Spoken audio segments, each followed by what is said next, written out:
Now, when it comes to the pursuit of excellence, you guys, Muslims, we cannot afford to be satisfied with mediocrity. We cannot afford it. You as a believer, as a Muslim, have to push yourself to better. Whatever you're doing. If you're memorizing, you could be memorizing better. If you're studying, you could be studying better. If you're working, you could be working better. If you're volunteering, you could be volunteering better. Push yourself to better. Push yourself, especially when you're young. Right now you have time. You don't have that much responsibility. But I have homework. Yes, that's not too much responsibility. Responsibility will come once you get married. Once you have children. Right now you're free. Right now you have the freedom you will never ever have in your life. This is the time to push yourself, not sit back and play video games. This is not the time to sit there and watch movie after movie after movie. This is not the time to be excited about the new Avengers or whatever. This is not the time, not for you. You have much bigger things to do. The entire world is waiting on the impact that you will have. You can't sit around. Everybody else can, that's fine. They don't have higher pursuits. You have to be the person of excellence because you're, from now, thinking about impact. Every single young man and woman in this audience should be thinking about what did Allah give me? What talent did He give me? And what impact will I have on this planet because of it? What am I going to do with it? And as you think about that impact, then you realize what you're really working towards. You're working towards contentment, meeting with Allah. That is our ultimate truth. You want to be able to show Allah that you did everything in your potential. That's what you want to be able to do. You guys should have the best sleeping habits. You guys should have the best dietary habits. You guys should have the best exercise schedule. You guys should be the best in your prayers. You guys should be the best in your studies. You should be pushing yourself to excellence in everything you do in life. Everything you do in life should be at the top. You should not be eating junk food. You should not be the people that are just lounging around wasting time. Yes, you should have a good time, but even when you play hard. You play hard. People see you, other kids in school see you, other people in college see you and say, I want to be like him. Everything he does is awesome. Everything he does the best. That's what you people need to be. That's what this ummah needs. People of excellence. And then these people are going to have impact. And you know what? Our parents, unfortunately, because they were never taught this business, they were never taught this ladder. So you know what? Their highest ladder was prestige, maybe above prestige, money. That's where it ended. So the only concern they have for you is prestige and money. Get a job so you can have prestige, so we can say our son has a job. He's a doctor. He's a this, he's a that. And hopefully we can have a lot of money, we can show it off. That's it. That's where it ended for them. And that's what they talk to you about all the time. Where are you going to work? How are you going to make money? When are we going to buy a house? Isn't it? Everything ends in prestige and money. But there's so much more in life. What's above money? What was above money? Excellence. Who's going to push you to excellence? Who's going to think about impact? If you and I only think about money and prestige, and it dies there, how many young men and women have gone and become doctors in the Muslim community? And I love picking on doctors because they're so depressed in the Muslim community. They went and became doctors because their mama told them and daddy told them. I would not want to go to you if I have a problem. I would not. I would rather go to someone who became a physician because they love helping humanity. They care. They don't love the next payment coming in from the corrupt insurance company. They actually care about humanity. Those are the physicians I'd like to have a relationship with. Or go to and take my children to, you know? People of impact. And now my final bit in this. Allah says, وَأَنْ لَيْسَ لِلْإِنسَانِ إِلَّا مَا سَعَى. Human beings will have nothing for themselves except the effort that they made, the pursuit that they had. Now let's start again. The pursuit of happiness. The pursuit of cool. The pursuit of popularity. The pursuit of prestige. The pursuit of money, the pursuit of excellence, the pursuit of impact, and the pursuit of truth, yes? You know the most valuable thing to Allah? The most valuable thing to Allah of all of these is pursuit. Not money, not impact, not excellence, all of those things will come. What Allah wants to see from you is what? Pursuit.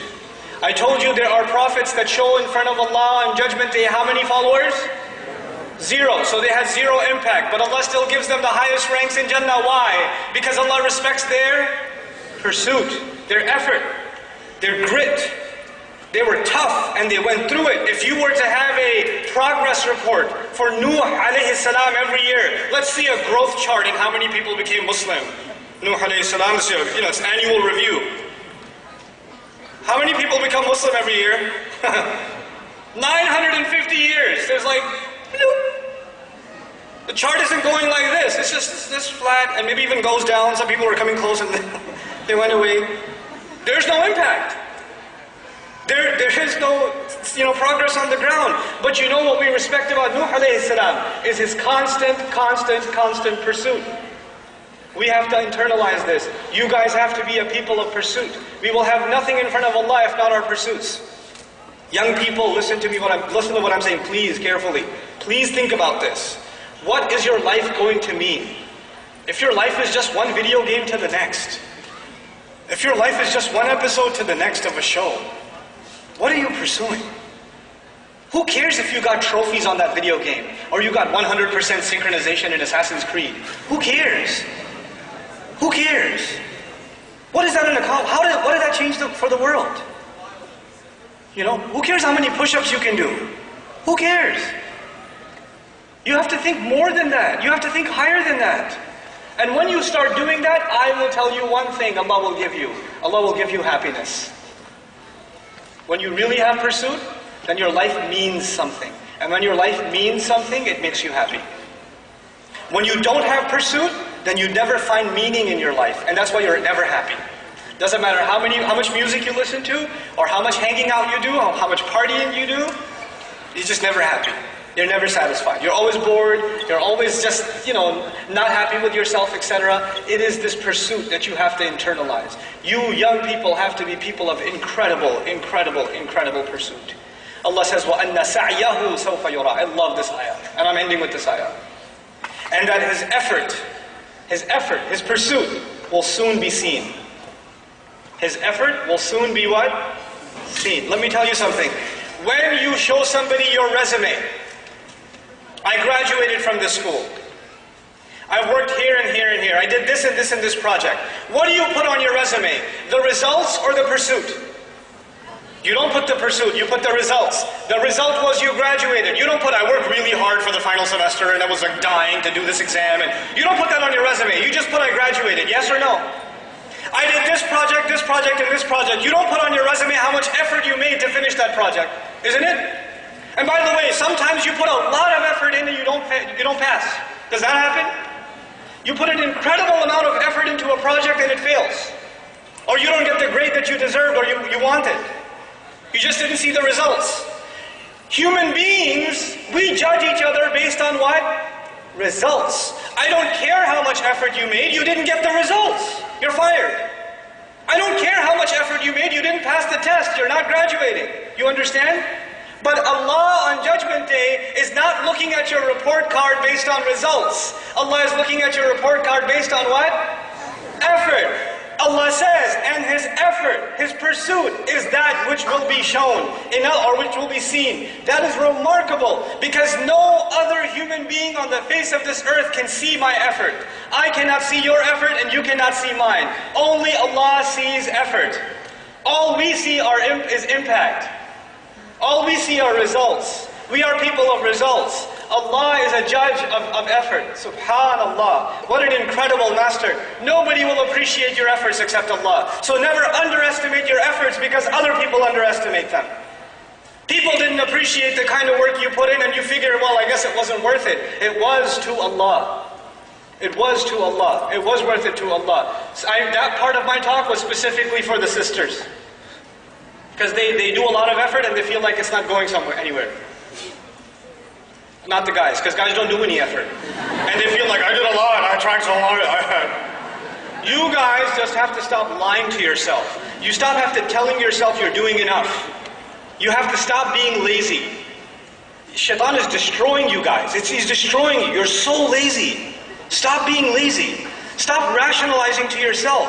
Get up and do work, do more. If you can't find a job, keep going, keep applying, keep talking, keep networking. Don't stop and say, I tried everything, it didn't happen. No, you didn't try everything. Keep pushing. This is what you have to learn to do. Learn from your sisters, man. There's, hold on, I'm coming after you, hold on. You're not going to be happy after a little while. You know your problem? Forget the pursuit of happiness. Your problem is that you're actually always uncertain about yourself. You're always thinking, I'm not good enough, or it didn't count. Stop it! And you have to take it easier on yourself. I'm not talking to you. You don't need to take it easier on yourself. You take easy enough on yourself already, mashallah. You, on the other hand, need to chill out.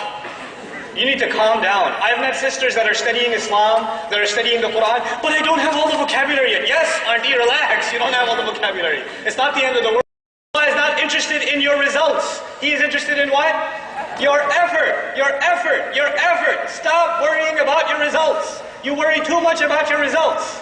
You worry too much about what you don't already know, what you haven't already accomplished. Stop thinking about accomplishment and start thinking about sincere, genuine, best possible effort. And then let me tell you, the results from Allah will come and they will come pouring. But they will come on His schedule, not yours. Two people will make exactly the same amount of effort and somebody will see the fruit of their labor right away and somebody else will wait for years before they see anything. And that is in the hands of Allah. And you don't get to say, well, he got so much results. I didn't get any results. We made the same amount of effort. This isn't fair. No. It is entirely fair because that calendar belongs to Allah. And all Allah wanted to see from you was your effort. There are going to be two people that take the same exact test. This happens in my class. They take the same exact test. One guy works extra hard. Man, this guy studies all night and all day. He was my friend before he came to the program. We were friends together. And now I'm his teacher. And I'm telling him, hey man, you want to go hang out? No, I got to study. I'm your teacher. No, I got to study. There's an exam. I'll go easy on you. I'll give you extra credit. Let's go play, man. No, I have to study. This guy studied day and night, day and night, day and night. I know the effort he made. People don't know. I know the effort he made. But you know what? He's so smart in his career. He's so smart in business. He's so smart professionally. But Allah did not create him to learn Arabic or something. No matter how much he learned, he could not get a high score. He could not even, barely passed. Barely passed. Every time. And the kid next to him, super genius, laziest bum I've ever met, kid is sleeping in class all day, and he gets a 99 every time, or 100. And it used to make me so mad. I want to see that kid get a 0. I do. I want to see him get a 0 so I can slap him so hard with his paper. And the guy who's killing himself studying is failing the test. And I, as a teacher, am frustrated. Imagine the student. I, as a teacher, am frustrated. How come this kid puts no effort in and he gets the results, and this guy puts every possible effort in and gets 0 results? It seems unfair. But you know what? When both of these people come in front of Allah, and to both say, I was learning Arabic for Allah. I was learning Arabic to please you, Ya Rab. Allah will say, okay, let's see what you did. And one of them shows the 99, and the other one shows the 20. What is more valuable to Allah on that day? Oh, that 20 is priceless. It is priceless. Because Allah is not scoring the number on the page. What is He scoring? The effort. And that 99 may be worth very, very, very little. Because he didn't have to make much effort to get it. He didn't have to make much effort. This is how Allah will judge. It's all about the quality, not about the quantity. People can only judge quantity. Allah will judge quality. Think about the quality of work you're doing, the quality of life you're living, the quality of the day you had. What time did you wake up for Fajr this morning? What kind of breakfast did you eat? Who did you talk to? How did you spend your time? What did you do? What was the quality of your day? Fix that, and inshallah ta'ala, this ummah has a bright future. Because once you start thinking about the ultimate truth, and you start thinking about impact, there are going to be ideas that come out of this room. There's going to be creativity that comes out of this room. There are going to be projects that come out of this room that are going to change the world over. They will impact the world like it's never been impacted before. That is what the Muslim youth is capable of. That is what the young believer is capable of when they have the right pursuit. May Allah Azza wa Jal make these people, these young people, the heroes of this ummah, the people of pursuit, that next generations come back and say, man, we want to beat them. They're the gold standard. Barakallahu li wa lakum. Wassalamu alaikum wa rahmatullahi wa barakatuh.